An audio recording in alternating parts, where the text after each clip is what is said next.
제22대 국회 제1호 법안으로 공직선거법 일부 개정 법률안을 발의하고자 합니다. 일명 정치적 약자를 위한 반값 선거법입니다. 해당 법안을 조속히 발의하고 치열하게 토론하여 꼭 통과시킬 수 있도록 최선을 다하겠습니다. 지금 어떤 의원분이 참여를 하셨고 어느 당 의원분들과 소통을 하고 계신지 궁금합니다. 우선 국민의힘과 민주당 의원들 일부에게도 법안 내용을 사전에 공유했고요. 사실 이 부분이 현역의 기득권을 상당히 제한하는 법안임은 아마 내용을 보시면 알 겁니다. 그렇기 때문에 이건 설득의 과정이 어느 정도 필요할 겁니다. 확실히 젊은 의원들의 반응이 좀 더 좋습니다. 그러면 이제 정치권 진입의 문턱을 낮추겠다는 취지인 것 같은데 민주당이나 국민의힘에서는 지구당 부활을 약간 그 대책으로 좀 제시하시는 분도 많잖아요. 예. 지구당 부활 방안은 좀 어떻게 생각하시는지. 지구당 부활과는 거의 정반대 측면에 있는 법이라고 보시면 될 겁니다. 국민의힘 정당대 원희룡 좀 장관 출마 소망을 예. 했는데 이에 대해서 좀 어떻게 보시는지. 다른 건 아니고 국민의힘 정당대 원희룡 좀 장관 출마 소망을 예. 했는데 이에 대해서 좀 어떻게 보시는지. 사실 원희룡 전 장관은 저도 친하게 교류하지만 굉장히 능력이 있는 분이고, 그리고 그 윤석열 정부 들어서 여러 중책을 역임하셨기 때문에 당연히 당대표 후보로 출마하실 만한 분이다 이렇게 생각하고요. 다만 좀 이런 결심하는 배경에는 아무래도 원 장관과 대통령과의 친밀도를 생각해 봤을 때 대통령과의 상의가 있지 않았을까라는 생각을 하게 되고요. 그래서 아마 나머지 다른 후보들에게 보내는 메시지 성격도 있지 않느냐 이런 생각도 하게 됩니다. 우리 지난 전당대회 때 국민의힘에서 일어났던 소위 말하는 대통령과 교감이 적었던 후보들에 대해 가지고 대통령실에서 아무것도 하지 않으면 아무 일도 일어나지 않을 것이다 이런 식의 표현이 있었던 것처럼 지금 원 장관이 출마하게 된 배경에는 나머지 후보들에게 아무것도 하지 않으면 아무 일도 일어나지 않을 것이다라는 사실상의 메시지를 보내는 게 아니겠느냐라는 생각이 가장 먼저 떠오릅니다. 그래서 아마 저도 국민의힘 전당대회를 이제 다른 당 전당대회니까 지켜보는 입장에 말씀드린 거지만은 대통령의 의중이 작용하기 시작했다 이렇게 평가할 것 같습니다. 본발의 의원 7명을 더 모아야 하지 않습니까? 맞습니다. 지금 어떤 의원분이 참여를 하셨고 어느 당 의원분들과 소통을 하고 계신지 궁금합니다. 우선 국민의힘과 민주당 의원들 일부에게도 법안 내용을 사전에 공유했고요. 그러면서 사실 이 부분이 현역의 기득권을 상당히 제한하는 법안임은 아마 내용을 보시면 알 겁니다. 그렇기 때문에 이건 설득의 과정이 어느 정도 필요할 겁니다. 예를 들어 지방 의원들이 선거운동에 국회의원의 선거운동에 동원되는 양태라든지 아니면 보좌진이 동원되는 양태 같은 경우에는 어떻게 보면 현역 의원이 포기하기 어려운 기득권이거든요. 그래서 아마 설득의 과정이 좀 필요할 것이다 생각하고요. 현재 제가 공교롭게도 민주당과 국민의힘의 의원들 일부랑 상의를 했는데요. 조국혁신당이나 다른 정당들도 당연히 같이 논의할 수 있도록 이렇게 하겠습니다.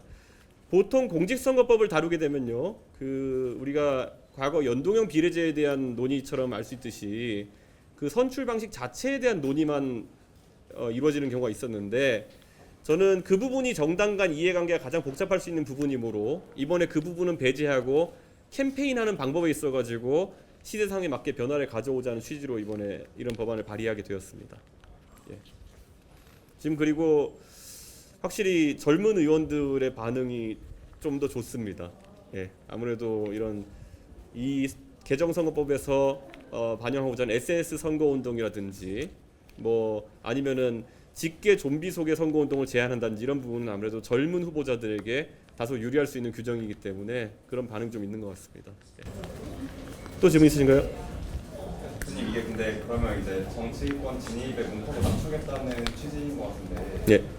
이제 민주당이나 국민의힘에서는 지구당 부활을 약간 그 대책으로 좀 제시하시는 분도 많잖아요. 예.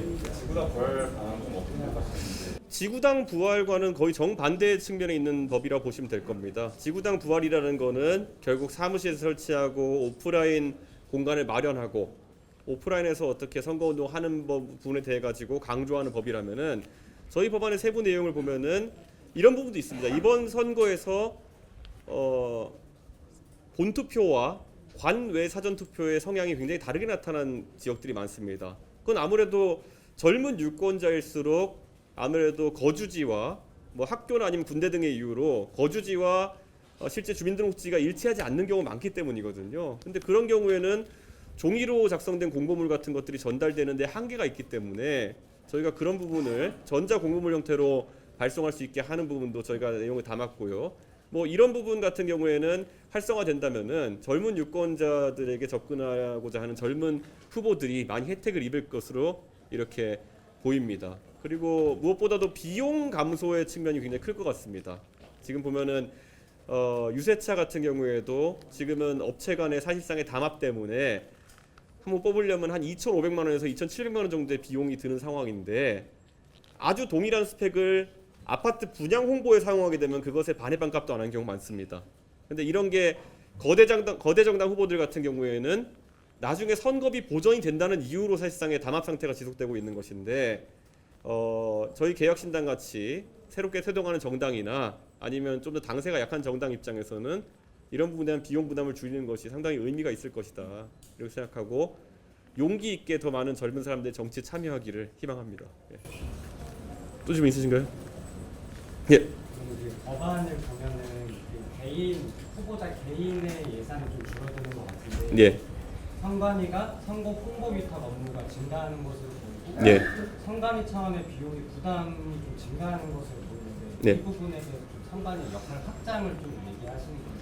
선관위의 역할이 공영성을 확대하기 위해서는 당연히 좀 확대되어야 되는 부분이 있다 이렇게 생각하고 저희 의원실에서 아마 오늘 오후 중으로 이 법안의 구체적인 내용을 설명하는 영상을 또 유튜브 채널에 게시할 계획입니다. 근데 예를 들어 비용 같은 면에서도 지금 문자 메시지 발송을 일례로 들자면은 젊은 후보일수록 지역에 기반이 없을 때 급하게 선거에 뛰어들었을 때 브로커나 이런 분들에게 검증되지 않은 명단을 획득해가지고 허탕으로 문자 보내는 경우 굉장히 많습니다. 그래서 우리 유권자들이 많이 접하시는 나는 부산에 사는데 왜 서울에 있는 후보가 나한테 문자를 보냈지? 이런 건 사실 사회적 비용 낭비거든요. 근데 그런 건 명단이 정확하지 않기 때문인데 오히려 개인정보 유출의 우려도 없으면서 선관위가 그 사무를 위탁해가지고 위탁 발송할 수 있게 된다면은 문자 메시지가 정확히 주민등록 주소지에 맞게 들어갈 수 있게 하는 것도 굉장히 중요하다 그런 생각입니다. 그래서 실제로 그런 것이 활성화되면은 오히려 총 비용은 상당히 감소할 것으로 보이고 지금은 문자 메시지 발송에 대해 가지고 불법성을 추적하기 위해 가지고 선관위에서 많은 인력과 노력이 들어가고 있습니다. 근데 위탁 발송으로 일원화되게 된다면은 오히려 관리 비용 같은 경우에는 감소할 수 있다 저는 이렇게 생각합니다. 그렇기 때문에 저는 이 부분은 저희가 공적으로 투입하는 예산이 다소 늘어날 수는 있겠지만은 선관위의 관리 자체는 굉장히 투명해질 수 있다. 저는 그런 생각합니다. 혹시 관련해서 선관위랑 논의 좀 저희가 법제실과 이런 건 논의를 하는 과정이 있었고요. 선관위 측에도 일부 문의한 바가 있습니다. 그런데 선관위 측에서 뭐 모든 조항에 다 동의를 하진 않겠죠. 왜냐하면 업무가 가중되는 부분도 있고 그리고 본인들이 경험하지 않은 영역도 들어오는 경우가 있고 그런데 이런 부분은 저희가 앞으로 공론화 과정 속에서 또 조정할 부분이 있어 보이고요.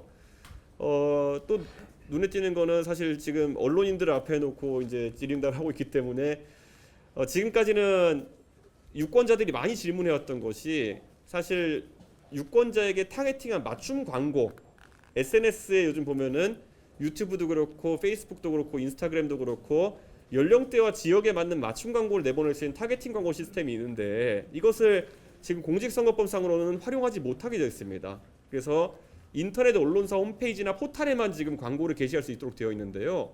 아무래도 지금 유권자의 이해가 다양해졌기 때문에 그 나이대에 맞는 맞춤형 공약을 개발할 수 있는 그런 여지가 생기게 됩니다. 홍보 수단이 이렇게 타겟팅화 될 수 있다면요. 그래서 저는 그런 부분에 있어서도 젊은 세대가 관심 갖는 이슈 자체가 선거에서 많이 다뤄질 것이다 하는 기대가 있습니다. 그래서 이번에 이런 캠페인에 대한 저희 입법이 만약 마무리된다면은 선거 자체가 훨씬 더 후보자도 그렇고 정책도 그렇고 윤택한 그런 선거가 되지 않을까 하는 기대가 있습니다.